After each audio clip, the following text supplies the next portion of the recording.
àbẹ̀rù pé islam tẹ́ ń ṣe nàìjíríà ní islam original ṣé òun lẹ́rù pé islam original islam oní sufi ṣé òun lẹ pè ní islam ṣé òun lẹ pè gbogbo yín wá ń ṣe wọ́rọ̀wọ́rọ̀ wọ́n á máa sọ lọ wọ́n á máa sọ bọ̀ àwọn máa dúró pa àní gbà ní crush èyí onísùnà ẹ lè crush onísùnà nàìjíríà tó bá dìde rìn gbàtẹ́ pé púpọ̀ nu wọn tí ẹ kó sọ̀rọ̀ jáde wọ́n ti fira wọn sí intellectual bondage lọ́ndà yín àwọn yẹn lè gọ̀ kán dìde rìn kán má lè sọ̀rọ̀ ẹnu wọn jáde kán rí yín pé ẹ̀ ń bẹ̀sìn ọlọ́run jẹ́ kán dákẹ́ ṣé ìyẹn lẹ pè ní islam àwọn tó dákẹ́ gan náà àwọn onísùnà tó ń dákẹ́ tí ẹ pé n tí ẹ kọ́ rán wọn ò ní ran afájàbàtà sọ pé ká máa fi ṣe. أعوذ بالله من الشيطان الرجيم بسم الله الرحمن الرحيم. Mr. Saheed Shittu, ìwọ náà gbọ́ àwọn kan tó sọ pé àwọn alòsùnà kan máa rí òdodo ọ̀rọ̀ wọn ní sọ. Mo try láti jẹ́ kó rí i pé nǹkan tí wọ́n ń blame àwọn èèyàn kan fún ìwọ náà you are guilty of such things. Ó ń sọ láìpẹ́ yìí pé mo folúwa ṣọ́ àbí mo fọlọ́run ṣọ́ bàbá. O máa ń ráwọn aburú kan tó ń ṣe tí kò tako súnà tó dẹ̀bìrì lọ́wọ́ àwọn àfáà táwọn àfáà ní kò yẹ kó máa ṣe. Ó sọ náà nígbà tíjà wá dé láàrin yín wá ń bẹ́ síta ẹ kó máa sọ you get out man ó máa tó àṣírí kan àṣírí olùfẹ́ tó fẹ́ níyì nsìn nígbà tí ìjà ò tí ì sí láàrin yín ló lè sọ́la lè believe tó máa níyì wọ́n lè mọ̀rún kí. Báwo ni a ṣe fẹ́ wà ṣọ́ pé kò ń ṣe pé retaliatory move ló fẹ́ ṣe pé ó fẹ́ retaliate ló ṣe fẹ́ sọ pé òun náà ṣe àwọn kankan tó tako súnà. But nǹkan tí mo kàn fẹ́ fààyàn ni pé alábòsí ni ẹ́ grade 1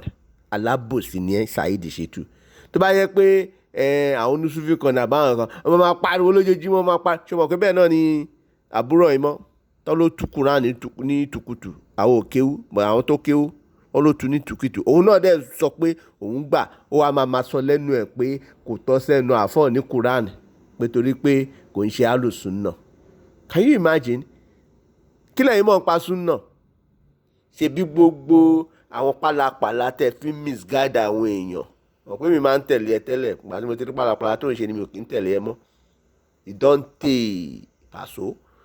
mo ti dẹ̀ lẹ́yìn ẹ̀ torí mi ò ráyè pálapàla mi ò dẹ̀ ní báyìí wọná. So ńgbà tí ọlọ́run gbèrò àwọn tó ń jà fẹ́sìn tó ń lajú wa lódodo tó ń jẹ́ ká mọ gbogbo aburú tẹ̀ ń pera iná lùsùnà wà fìtínà yìí tẹ̀ ń ṣe àwọn bíi Sheikh Al-Mubarak kọ́ ń ṣàlékún mọ́ fún wọn tó ń sọ pé àyà ọ̀pá àyà rẹ̀ gbọ́ Kùránì yé ni lè jáde kẹ́ wá defend ẹ̀ náà many máa tún play àwọn ọ̀rọ̀ ẹ díẹ̀ fún ẹ kó gbọ́ gbogbo àwọn àbòsí tó ń ṣe. Àbísọ ọ̀rọ̀ ló bí ọ̀rọ̀ ìyẹn ni pé irú àwọn bàbá wọ̀nyí tí wọn ò sọ pé ká ṣẹbọ báyẹ̀ ká nìkan ní bàbá yín náà ẹbọ ni wọ́n ṣe kú bàbá tèmi ọ̀sẹ̀ bọ́ kú o bàbá tiẹ̀ lè tún lérí ẹbọ. Ànábì wa pè padà Ànábì ní bàbá yẹn inú náà lọ́wọ́ Ànábì wa pè padà pé inna abi wa abaka fin-nar mọ́jọba ọ̀nà jẹ́ bàbá tèmi gan inú náà lọ́wọ́. tó tó ọlọ́run sallallahu alaihi wasallam. àwọn kan sábẹ́ àdìsí pé Ànábì. A'udhu billahi minash shaitani rajim. Gbogbo àwọn kọ́tọ̀kọ́tọ̀ tẹ́ máa ń sọ nìyẹn o. Torí èmi ti máa ń wò ńgbà tèmi gbẹ̀sì pé báwo ni Ànábì sallallahu alayhi wa sallam báwo ni àwọn parent Ànábì máa ṣe wà nù náà pé tó tó ọlọ́run o but alhamdulillah nígbà tó ọlọ́run gbé àwọn tó tún nímọ̀ ẹ̀sìn tó ọlọ́run gbé wọn jáde bí irú Sheikh Al-Mubarak tó ṣàlàyé kíni tó tu fọ́fọ́fọ́ pé àwọn òbí Ànábì wọn sínú ná wọn ń ṣẹnu ná wọn ń ṣẹ ní ná Astaghfirullah kí lẹ rí sọ sí àfi kó máa bọ́ àwọn èèyàn eléégún mélòó ni wọ́n Saheed Shittu tó lọ bá pé ó yá ẹ gbọ́dọ̀ ṣòro ẹ gbọ́dọ̀ ṣe egungun ó fẹ́ jáwọ́ express nìyẹn egungun be careful na express you dey go Saheed Shittu be careful na express you dey go. Àwọn bàbá tẹ̀yìn ń takò yìí àwọn tó lọ ń stop àwọn olóró tó ń convert wọn sí Islam àwọn tó lọ ń stop àwọn elégúngún tó ń convert wọn sí Islam tó ń fẹ̀sìn yé wọn tó ń sọ pé Ọlọ́run bá wa paná ẹlẹ́bọ rẹ́ kọ́ gbé súnà ànábì ga ẹ̀yin wá ń dé ní ọ̀sán kan ńgbà tó bẹ́ẹ̀ ti sọ tó ti ṣe gbogbo wàhálà ẹ̀ wá ń pariwo súnà tẹ́ ẹ̀ gbọ́ yé ṣetán àbòsí lẹ́kọ̀ọ́ ń ṣe mọ́kàn èmi náà kàn ní kí n kọ́ ṣe léyìí fún torí mi ò ráyè gbogbo kí everybody ti mọ̀ pé rọ́lẹ̀ ń paná so bọ̀ mo ní kí n máa má àwọn ọ̀rọ̀ yín díẹ̀díẹ̀ wá kọ́ àwọn ọ̀rọ̀ yín máa tako yín kó má dàbí polú ẹ̀ ló ń tako yín. àwọn ẹlẹ́bọ náà kóra wọn jọ nínú àwọn ṣàṣàlátù ẹ̀yin àfa ẹlẹ́bọ sàlámà lẹ́kọ̀ọ́ o. Wa alaikum salam fine. náà. ẹ jọ mo fẹ́ rán ilé tí àdéhùn yín kan ni ó yá tọ́lọ́ àṣírọ̀rùn ó mà ta promise ní Ìbàdàn ẹ̀ jọ tó lọ́ bá fàyè gbà ẹ́ tàbí bá ti balẹ̀ ní UK ká gba fíṣẹ́wìlà fún mà tẹ promise nígbà ẹ̀. obìnrin yẹn ó ń request fún 500,000. no oníbàárà òkè ń request fún iye tó yẹ tá a bá lágbára tá a bá contribute náà la máa fi ṣèrànlọ́wọ́ láti receive your support. ṣé pé beggar have no choice lẹ́sọ̀ yẹn. yes. iye tóbìnrin yẹn náà tó bá. ok. ní tàfàbílà ẹ̀kú lẹ́tọ̀ọ́nà. tó òdodo lẹ́sọ̀ torobìnrin yẹn ń pè mí ó dẹ̀ sọ wá fẹ́ sà òkè ìkan mi ló tún sọ fún wọn gbogbo tó ń request fún yẹn kò ń ṣe lórí platform yìí o àdá platform yìí lẹ̀ fún fíṣẹ̀bí ilẹ̀ o àdálẹ̀ fún ẹjọ́ wẹ́wẹ́ o abẹ́gbà fíṣẹ̀bí ilẹ̀ àdálẹ̀ fún fíṣẹ̀bí ilẹ̀ o tó bá yẹ ṣìwálẹ̀ kankan náà la máa gbà o ẹ mọye torí obìnrin yẹn lásán ẹ lóbi tún ti send message sí mi tó wọ́n ti kó àìsàn. kí Ọlọ́run kó má dà wá láàmú kí Ọlọ́run kó má fi àìsàn ṣe wá kọ́lọ́run má jẹ́ ká mọ̀ pọ́njú kọ́lọ́run kó ṣe ìdẹ̀kùn ìdẹ̀ra fún gbogbo wa. ṣé o tún gbọ́ ọ̀rọ̀ ẹ Saheed Shittu ó ní ìwọ ẹ̀dá platform lẹ̀ fún fisabilillah èèyàn tó wà nù pọ́njú tó wà nù ìṣòro ìwọ kọ́ ló máa fún wọn lówó ní kó bá àwọn èèyàn tó wà lórí program yìí kọ́ ṣàánú òun ni o àpò ẹ̀kọ́ ló ti máa wá èèyàn ṣòbò ṣe dájú tó the man tó tún bẹ́ẹ̀ sọ̀rọ̀ tún sọ fún ẹ pé a beggar has no choice iye tá a bá rí fún náà ni ò takú nígbà yìí ò tí bẹ̀rẹ̀ sí kọ́ mọ́ṣáláṣí o ò ń sọ pé ò ṣe kínní fún owó ò ń ṣe fún tọ́lọ́run ni àwọn èèyàn tó wá nídìí pọ́njú tó wà ní pọ́njú ọlọ́run yẹ ká nídìí pọ́njú àwọn èèyàn tó nídìí ìdẹ̀ra tó wá bá ẹ ò dájú wọn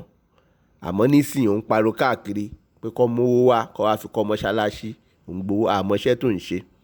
ìwọ dẹ̀ ń bá àwọn èèyàn kan jẹ́ kò táwọn Christian fi yàtọ̀ nìyẹn àwọn Christian máa gbà ẹ́ wọlé tọwọ́ tẹsẹ̀ wọ́n á gbìyànjú wọ́n á sapá ní gbogbo ọ̀nà wọn tó ṣe máa ease pain àti discomfort èèyàn láti mú dẹ̀ra wá. Saheed Shittu lọ túbá ó dẹ̀ máa ka alámúnáṣẹ́ra o lẹ́yìn wàhálà ìdẹ̀kùn máa wà God a'udhu billahi minash shaitani rajim bismillahir rahmanir rahim alámúnáṣẹ́ra laka sadraka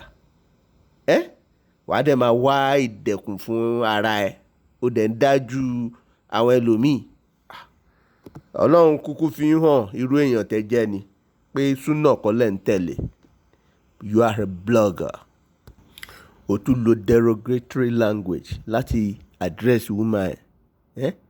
bóyá ṣì tì tó wà nínú orúkọ ẹ torí mi ò fẹ́ lo foul language bíi tiẹ̀ òun ló ń jẹ́ kó máa sọkúsọ. tó èyí tó important sí ẹ tó máa bá pàdé tójú ọ̀nà tó Ọlọ́run tó bá gbìyànjú sí ni tó Ọlọ́run ló sọ bẹ́ẹ̀ pé jẹ́ kóun júwe ohun tó máa ṣe fún ẹ tó máa là ẹ́ níbi ìyà ẹlẹ́ta ẹlẹ́rọ ṣé kí wàá pa ẹ̀mí mùtọ́ ẹrú ẹ má bínú ẹjọ́ o. Ọlọ́run ní alẹ́ àdúlù kúmà láti járọ̀ tí ń tún jíkùn mí ní asábùlẹ̀ alim ẹ jẹ́ kóun júwe irú wọ́n sìn tó ti balẹ̀ Ọlọ́run jẹ́ Ọlọ́run wá ní ẹ jẹ́ kóun júwe ohun tó máa ṣe tó máa là ẹ́ níbi ìyà ẹlẹ́ta ẹlẹ́rọ ṣáwọn àgbìn ti jí àbọ̀ ń sùn wọ́n máa kojú oorun ọlọ́run sọ pé alẹ́ àdúlù kúmà láti járọ̀ tí ń tún jí kùmínà sábìlì àlè ẹ jẹ́ kó ń júwe owó kan tẹ́ máa ṣe fún yín tìjárọ̀ tí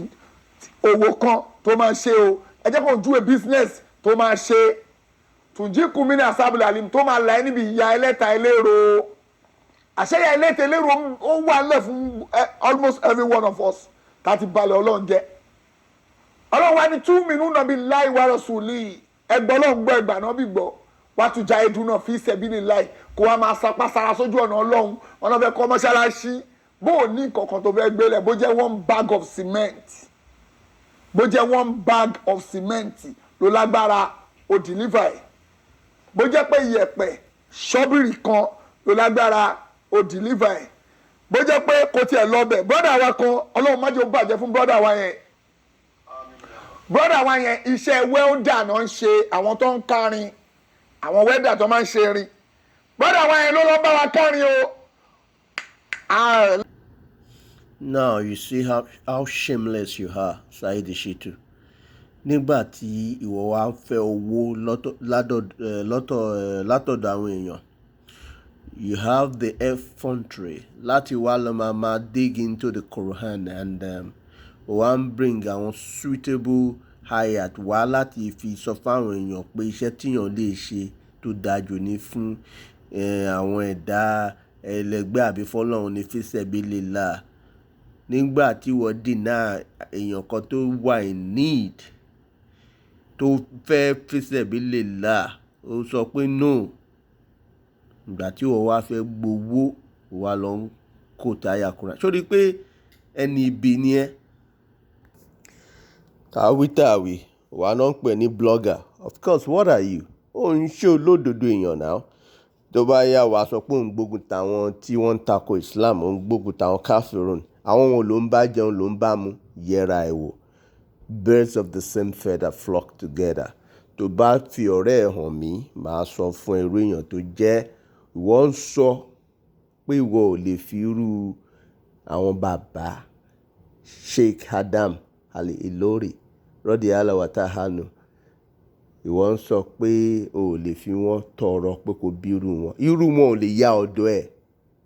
Àwọn ẹni tó gbéṣẹ́ Ọlọ́run dání lódodo bẹ́ẹ̀ yẹn tọmọ wọn ń ya irú ọ̀dọ̀ àwọn ẹni ìdọ̀tí ẹni ìranù bíi tiyín báyìí astagfirullah.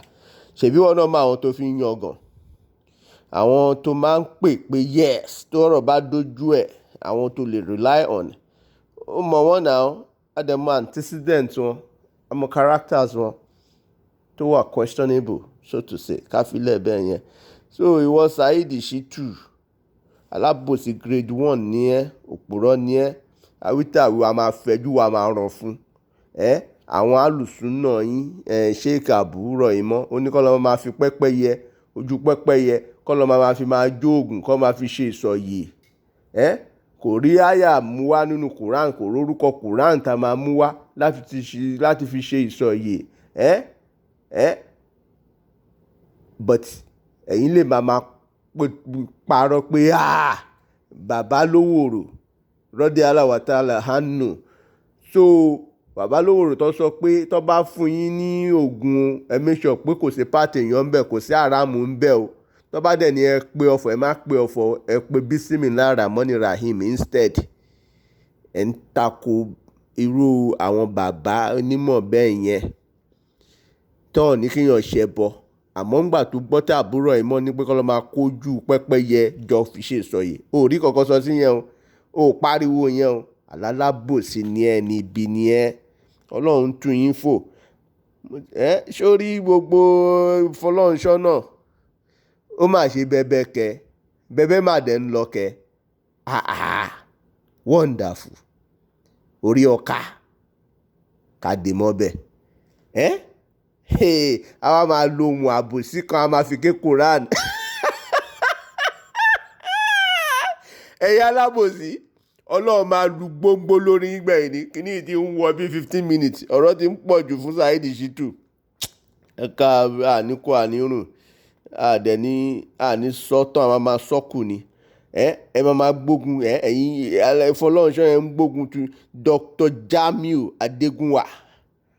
táwọn yẹn ń ṣe òdodo nínú ẹ̀sìn àwọn ọ̀rọ̀ mélòó ló ta kókó nú ẹ̀sìn tẹ́yìn mú yanjú àfi kẹ́ máa ṣépè kẹ́ máa búyàn àwọn ọ̀rọ̀ tó ń ta ẹ̀rẹ̀ bá anabi Muhammad sallallahu alayhi wa sallam bí irú kan sọ pé is a pedophile pé ó lọ ń fẹ́ ọmọ kékeré ìyàwó Aisha. Àwọn tó ń gbìyànjú láti máa debunk àwọn false claims àwọn èèyàn nìyẹn tó ń jẹ́ ká mọ̀ pé ìyàwó Aisha o kò ń ṣe ọmọdé kó tó fẹ́. Sheikh Mubarak tó máa tún mú topic yẹn sọ lálẹ́ ọlọ́run á máa fún wọn ṣe. Dulkarnaini tẹ́ ń sọ pé ó níwo mo ní báwo lèèyàn ṣe máa níwo nínú Kùránì tọ́lọ́dẹ máa gbé yìnyín báyìí àwọn ẹni àwọn beast làmọ̀ tó ń níwo rí yanjú náà. Àwọn tẹ́ ń bú tẹ́ ń gbógun tì àwọn ló ń bá wa yanjú àwọn ọ̀rọ̀ tó ń dá confusion lẹ̀ ló fi jẹ́ ká mọ̀ pé Anabi Sulaiman ẹ̀yin people yìí Anabi Sulaiman good heavens anyways yẹ ká filẹ̀ Anabi Sulaiman Rabbi Allah wa ta'ala àwọn ni ó jẹ́ ẹni tí ó ń rúlu 2 nations tí Ọlọ́run refer sí as Dulkarnaini. Mo dẹ̀ mọ̀ pé ẹ ti máa gbọ́ ẹ máa kọ́ ẹ̀kọ́ kẹ máa kọ́ ẹ̀kọ́ ìmọ̀ ló ní àdínì kò ń ṣe kọ́tọ̀kọ̀tọ̀ jàgídíjàgan ò gbé subhanallah wo ẹ yẹ ká bá yín dé síbẹ̀ yẹn many more àwọn tó ń ṣe òdodo fẹ́sìn nìyẹn àwọn eléégún àwọn olóró àwọn kọ̀ọ̀kan wà ń bẹ̀ rí wọn bá sọ̀rọ̀ àwọn bàbá tẹ̀yìn ń bú ẹ̀yin ò mọ̀ pé àwọn tó ti tán sínú Ọlọ́run ní wá mi mọ̀ mí kó tó sìn mí. Àwọn tó ń wọ́ Ọlọ́run tó ń sin Ọlọ́run tó ń dẹ̀ ń pe Ọlọ́run tó yẹ pé gbogbo ìgbà yẹn máa rí pé àwọn mùsùlùmí wọn fi bẹ́ẹ̀ lọ máa lọ sọ́dọ̀ àwọn Christian tó bá níṣòro àwọn bàbá tó máa bá wọn ṣàdúrà nìyẹn tó máa bá wọn bẹ Ọlọ́run á dẹ̀ wọlá bó ṣe tóbi tó Ọlọ́run á gbàdúrà àwọn Ọlọ́run á bá wọn gbọ́ bùkátà ó tún jẹ́ káwọn èèyàn súnmọ́ Ọlọ́run sí àmọ́ ẹ̀yin ń sin gbogbo pálapàla òṣì tẹ́ ń ṣe ẹ máa ní kó má ṣàṣàlátù kó má ṣe gbogbo kinní òun làwọn Christian fi ń kó àwọn mùsùlùmí lọ bó dẹ̀ ṣe máa lọ nìyẹn o tẹ́ ẹ bá change. Èmi ò sọ àwọn àfáà tó lọ ń ṣẹbọ o tó lọ ń ṣe ẹ̀bẹ̀ àgbà o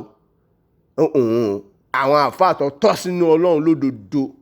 tó ń pe Ọlọ́run pẹ̀lú orúkọ Ọlọ́run pẹ̀lú àyà Quran tọ́lọ́run dẹ̀ ń gbà fún wọn tọ́lọ́run dẹ̀ ń jẹ́ fún wọn àwọn tá à ń sọ nìyẹn ẹ̀yin wa máa tako ọ̀rọ̀ pọ̀ kákọ̀ fílẹ̀ báyìí but basically what I just want to do is expose all your hypocrisy ẹ̀yin onímọ̀nà fìkì èèyàn then deceive àwọn Ọlọ́run ti sọ pé ẹni tó ń bá guide ló máa mọ̀nà o so àwọn tí wọ́n bá ń tẹ̀lé irú yín àwọn tó jẹ́ pọ̀ ti wà misguided ni I used to be one of your followers ìgbà tí Ọlọ́run ṣí mi lójú ni mo stop so Ọlọ́run ní jẹ́ kí n ṣẹ̀sìn Ọlọ́run ní jẹ́ kí n bá àwọn ẹni bí dòwò pọ̀ wọ́n máa lu gbóngbó lórí ẹ̀yin ibi ni gbogbo ẹ̀yin ọ̀tá ẹ̀sìn wọ́n máa lu gbóngbó lórí yín ni ẹ máa sáré kú ni kò ń ṣe pé òdodo ni ó gbọ́ olódodo máa ń sáré tó máa fi sáré bá Ọlọ́run ni kúkú láìkò rin wàá gbọ́ mo sáré pé kí n lè ṣàṣeyọrí o mo dẹ̀ gbìyànjú pé kí n lè rọ̀nà báyọ̀ àmọ́ gbogbo èrè tí mo wá ń sá ọ̀tá ń gbégi dínà mọ́ra wọn ní gbogbo ìgbìyànjú mi ṣe lọ́tà ń fìtínà mọ́ra wọn. mo sáré tọ̀ Allahu lọ mo wá gbìyànjú pé kí n lè rojú rere Allahu. Ìgbìyànjú yẹn ni ìgbìyànjú àwọn tasawuf súnmọ́ Ọlọ́run zikiri gbogbo ẹ̀ tó bá fi wá wọnú Ọlọ́run tó bá fi tọ́ sínú Ọlọ́run wàá wá máa bọ́ Ọlọ́run sọ̀rọ̀ Ọlọ́run á máa gbọ́rọ̀ ẹ gbọ́ Ọlọ́run á máa ṣìkẹ́ ẹ wàá wá lè máa pe Allahu láti máa jagun fún ẹ ya Allahu gbogbo ọ̀tá mi dùgbòǹgbò lórí wọn ẹni ń fìtínà mọ́ mi ya Allahu lùgbòǹgbò lórí wọn ẹni ń perí mi ṣàìdá ya Allahu lùgbòǹgbò lórí wọn ẹni ń tako súnà yá aláwùlù gbóngbó lórí wọn ṣùgbọ́n bẹ́ẹ̀ gbóngbó máa lọ lórí ẹ̀yìn ẹni ibi ẹ máa gbọ́ gbọ́n òkò gbọ́n.